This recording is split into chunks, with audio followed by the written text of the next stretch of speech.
Bonjour chers amis et familles du CCDM, mon nom est Michel Dufault et je fais partie de l'équipe des anciens de notre belle famille à Saint-Hyacinthe. Et aujourd'hui, j'aimerais vous poser une question, celle-ci.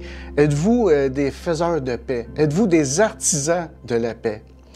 Et le passage qui nous intéresse aujourd'hui se situe dans l'Évangile de Matthieu, au chapitre 5 et au verset 9 qui dit « Heureux ceux qui procurent la paix, car ils seront appelés fils de Dieu. » Et la traduction à partir du grec du mot « airenopoios » signifie « faiseur de paix ». Autre traduction où il est dit « artisan de la paix ». Dans « faiseur », ce que j'aime dans le mot « faiseur », c'est qu'il y a l'idée de l'intention derrière l'action du verbe « faire ». Et le mot « artisan », pour moi, ça vient comme appuyer cette idée-là. Des faiseurs de paix ou des artisans de la paix, c'est pas mal ce que ce verset voudrait nous dire. Et lorsque nous observons un artisan, ce qu'on voit de lui, c'est que c'est une personne qui est attentif à tout ce qui se passe autour de lui. C'est quelqu'un qui sait écouter, c'est quelqu'un qui sait réfléchir, c'est quelqu'un qui a une vision claire de ce qu'il va faire. C'est quelqu'un qui connaît son projet qui veut développer. C'est quelqu'un qui est adroit, qui est habile. C'est quelqu'un de passionné pour les projets qu'il entreprend. Et c'est comme ça un peu que je vois un artisan. C'est imagé et pour moi, ça fait du sens quand je pense à un faiseur de paix, un artisan de paix. C'est quelqu'un qui cherche tous les moyens pour faire la paix.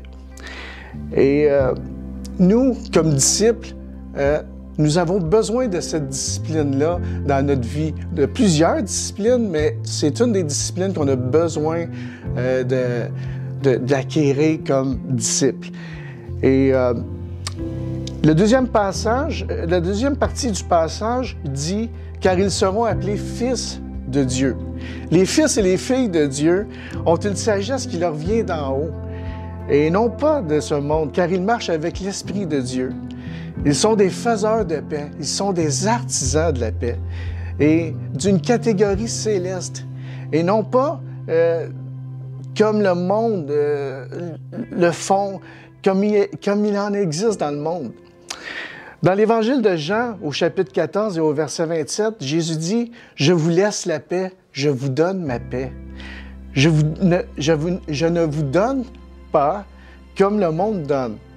Que votre cœur ne se trouble point et ne s'alarme point. » Et on sait dans les temps qu'on connaît aujourd'hui, beaucoup de troubles et des gens qui s'alarment à propos de ce qui se passe et les gens sont troublés. Et nous ne sommes pas de ce monde. Et notre espérance est dans le Seigneur et notre paix est céleste. Et nous devons faire la paix. Nous devons créer la paix. Nous devons créer, la façonner et l'amener dans ce monde. Être des faiseurs de paix, des artisans de la paix, nous donne un petit air de famille que Dieu reconnaît à travers le Fils. Parce que Jésus, souvenons-nous, il est le prince de la paix.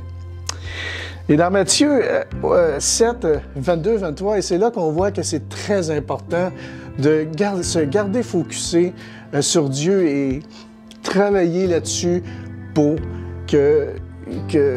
qu'on puisse être des artisans de la paix, des faiseurs de paix. Parce que sinon, si on fait le contraire, on ne marche pas avec l'Esprit de Dieu. On est contre l'Esprit de Dieu, comment Dieu voudrait se révéler dans le monde. Et même entre nous, frères et sœurs.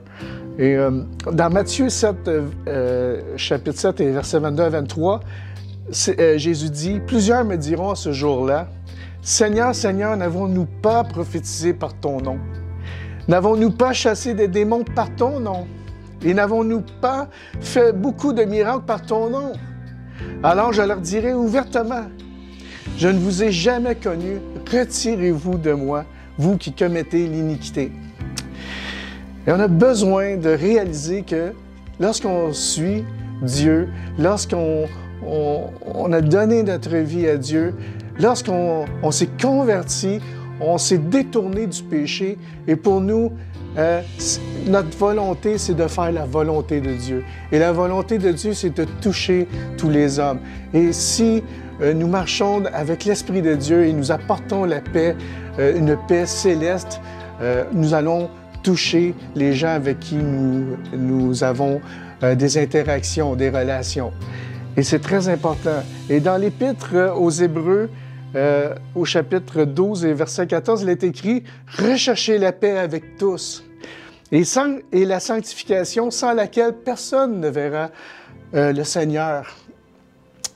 Heureux ceux qui procurent la paix, car ils seront appelés fils de Dieu. » Alors la question à réflexion pour nous aujourd'hui, pour ce temps de prière dans lequel nous allons, est celle-ci. Lorsque quelqu'un nous regarde notre vie, regarde nos propos, est-ce qu'ils peuvent voir un petit air de famille avec Jésus? Est-ce que nous sommes des faiseurs de paix? Est-ce que nous sommes des artisans de paix? Est-ce qu'on a un savoir-faire pour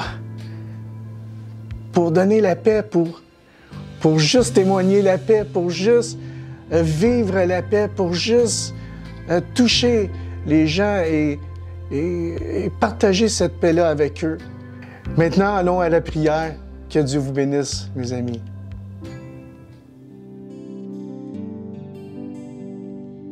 Quand la mer semble agitée,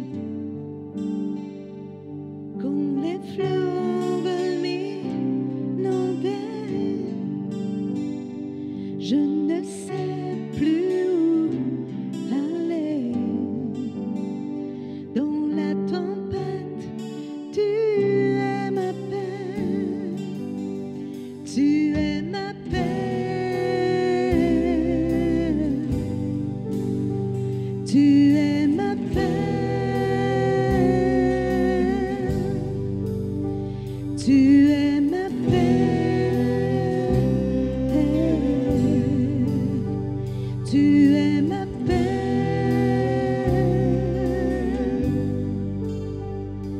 Quand la mer semble agitée,